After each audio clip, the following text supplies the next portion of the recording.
बच्चों, आपकी स्क्रीन पर हिंदी व्याकरण क्लास 7 नज़र आ रही है। इसके 2 लेसन हमने पढ़ लिए हैं, इसका रिवीजन भी हमने कर लिया है। बच्चों, आज हम लोग वापस से पार्ट 1 एवं 2 के कुछ प्रश्नोत्तर को वापस से रिवीजन करेंगे। इसके लिए मैंने इन दोनों अध्यायों में से कुछ प्रश्न आपके लिए चुने हैं, जिसका उत्तर आपको अपने शब्दों में लिखना है। बच्चों, ये हम लोगों का रिवीजन नंबर 3 होगा, यानी कि प्रश्न उत्तर का हम लोग हिंदी व्याकरण में ये तीसरा रिवीजन करेंगे। आशा है बच्चों आप लोगों ने बहुत अच्छी तरह से पहले के दोनों रिवीजन को किया होगा। तो आइए अब हम लोग तीसरा रिवीजन करते हैं।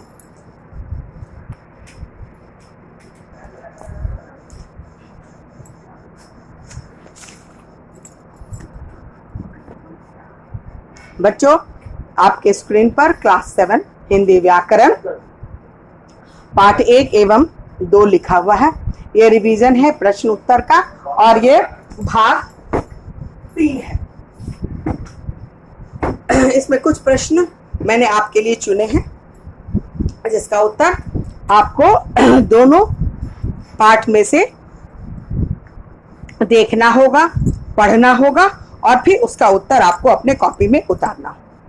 बच्चों, पहला प्रश्न है, नीचे दिए शब्दों का वर्ण विच्छेद करना। वर्ण विच्छेद मतलब उसे छोटे छोटे खंडों में विभाजित करना। प्रकृति, वेशभूषा, ज्ञानी, औजार और आलोक, ये 4 शब्द हैं जिसका आपको वर्ण विच्छेद करना है। आइए बच्चों, अब हम प्रश्न 2 पर आते हैं। नीचे लिखे संयुक्त व्यंजनों में से 3 शब्द बनाना। कितने शब्द बनाने हैं बच्चों आप लोगों को? 3 शब्द बनाने।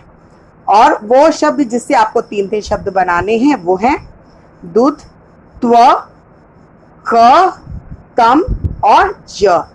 क और ख का मिश्रण है, त और म का मिश्रण है, आधा ज और पूरा ज का मिश्रण है। इन संयुक्त व्यंजनों से आपको 3 शब्द बनाने हैं। बच्चों, प्रश्न 3 है, नीचे दिए शब्दों में पक्षमा अक्षर का प्रयोग करके लिखना। पक्षमा अक्षर आपके पाठ में बहुत अच्छी तरह से बताया गया है। उसी पक्षमा अक्षर को इन शब्दों की जगह पे आपको प्रयोग करना है। शब्द हैं परंपरा, पंखा, मंदिर और डंडा। इन शब्दों में आपको पक्षमा अक्षर का प्रयोग करना है।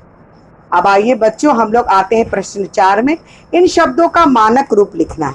आप लोग जानते हैं कि हिंदी व्याकरण में पहले कुछ परंपरागत शब्द होते थे, बाद में उसके मानक रूपों को निर्धारित किया गया है। तो आपको इनका मानक रूप लिखना है। विद्यालय, बुद्धि, झंडा, बंदर, मंदिर और छुट्टियां। इन शब्दों का मानक रूप मुझे पूरा विश्वास है आप लोग बहुत अच्छी तरह से लिख लेंगे।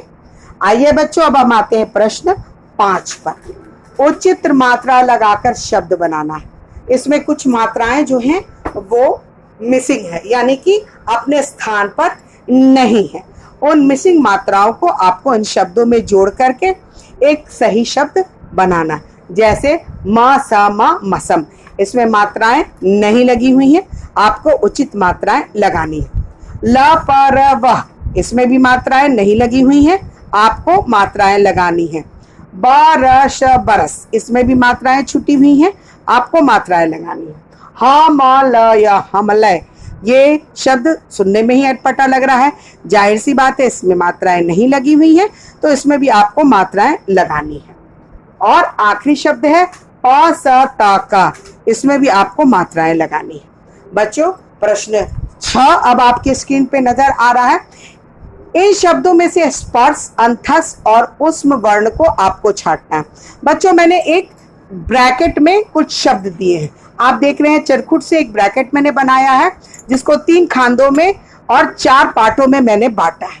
पहला है श, य, न और श। दूसरा में आप देख रहे हैं क, श, प और ह है। और तीसरा में व, झ, ल और र है। बच्चों, बगल में मैंने स्पर्श लिखा है, उसके नीचे की जगह मैंने खाली छोड़ी है।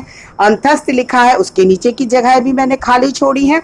उष्म मैंने लिखा है और इसके नीचे की भी जगह मैंने खाली छोड़ी है।